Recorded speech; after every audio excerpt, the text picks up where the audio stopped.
که تاسو ته د ګونډې د بدلولو جراحي مشوره درکړل شي او تاسو غواړئ چې دا وزند وي نو څه به پیښ شي. اوس دا موضوع درې برخو کې څېړل کیدای شي.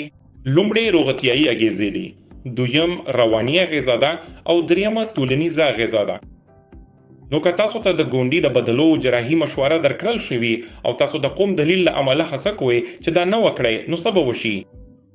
تر ټولو لومړی که تاسو جراحي نه کوئ نو دا به ستاسو په بند کې تدریجي زیان ته لاره هواره کړي. ستاسو د زنګون بند به لا پسې خراب شي چې ستاسو د بدن د خرابوالي لامل بشي چې د پښې ښتکه کېدل دی. په پای کې دا به هرې روزې په تېرېدو سره ستاسو موبایل کم او کم کړي.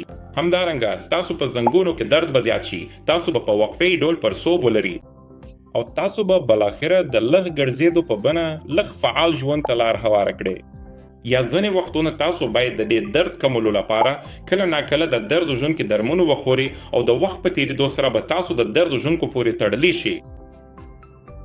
همدارنګه دا به ستاسو د زنګون شاوخوا عضلات کمزوري کړي.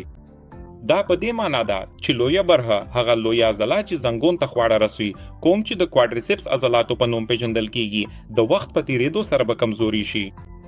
نو ستاسو په زنګون کې به درې شیان کېږي شي. د بندونو زیان به زیات شي، ستاسو درد او معلولیت به زیات شي او د عضلاتو ځواک به کم شي. همدارنګه نورې ثانوي اغیزې هم شته، لکه که تاسو ګرځېدلی نشئ نو تاسو به وزن زیات کړئ. ستاسو د شکر ناروغي به لا پسې خرابه شي، لوړ فشار یعنی د وینې فشار به زیات شي او همدارنګه د زړه د ناروغیو چانس به زیات شي. همدارنګه که تاسو د زنګون درد له امله حرکت نه کوئ نو د اوستیوپوروسس ناروغي زیاتېدلی شي. همدارنګه کله چې یو ناروغ د اوغري مودې دپاره د زنګون د بدلولو څخه ډډه وکړي او بالاخره د څو کلونو وروسته هغه پرېکړه کوي چې د زنګون بدلولو لپاره لاړ شي، نو جراحي هم ډېره ستونزمنه کیږي ځکه چې د عضلاتو ډېره کمه وي. ستا عضلاتو ته اوس خدای پاماني باید د اتو ویښه څخه تېر شنې. همدارنګه د زنګون سخته نیمګړتیا شتون مني.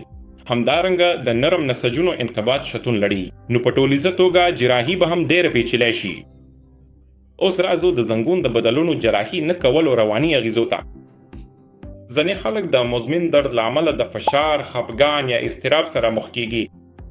همدارنګه هغوی نورو ته اړ کیږي ځکه چې د کورنۍ د غړي یا د کورنۍ مرستې اړتیا لري د زینو ختلو، لمبولو یا بهر تګ لپاره. دا اکثره د ځان باور کمښت ته لاره هوالي.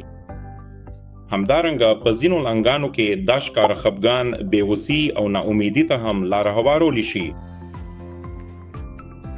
د زنګون د بدلو زندلو ټولنیز اغیز هیر نه کوي. دا د ټولنیز ژوند محدودیت ته لاره هواروي، لکه دا چې کس ممکن د درد او خوځښت ستونزو له امله د کورني محفلونو یا سفرونو ته تګ ونه کړي. همدارنګه کار هم زیانمن کیږي ځکه که چیرې کس لا هم په کار بوخته وي نو د تولید وړتیا لاسه ورکولی شي، ژر تقاعد ته اړ شي یا مالي ستونزو سره مخ شي. دا بالاخره د لا زیاتو مالي بارونو او همداراز د کورني او ونډ ستونزو سبب کېدای شي. او تر ټولو مهمه دا چې د فعال ژوند له لاسه ورکول واقعا خفګان ته لاره هوارولی شي. زه چې فعال ژوند وایم مطلب مې دا دی چې شوقونه، ورزش، مزل او سفر کول.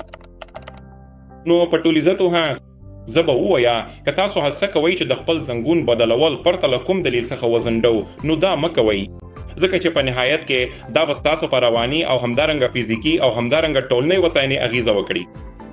ستاسو د ژوند کیفیت د وخت په تېرېدو سره راټیټېږي. تاسو ورو ورو هڅه کو چې د معلولیت سره ځان تطبیق کړئ او ځان په خپل کور پورې محدود کړئ.